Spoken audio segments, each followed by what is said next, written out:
சரி, இப்போ பண கஷ்டம் வந்துருச்சு, என்ன பண்றது?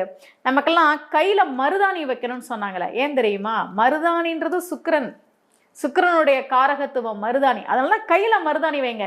சுக்கிரன்றது பணம், நீங்க கையில மருதாணி வைங்க. இதெல்லாம் நீங்க செஞ்சு பாருங்களேன். சின்ன சின்ன விஷயங்கள நம்முடைய முன்னோர்கள் நமக்கு சொல்லி கொடுத்தாங்க. பணத்தை மதிக்கணும், மனைவியை அடிக்கக்கூடாது, கையில மருதாணி வச்சுக்கோங்க. ஏன்னா அது சுக்கிரனுடைய காரகத்துவம், அது செல்வத்தை உங்ககிட்ட கொண்டு வந்து சேர்க்கும். அப்படிலாம் நமக்கு வழிமுறைகளை பெரியோர்கள் சொல்லி வச்சாங்க.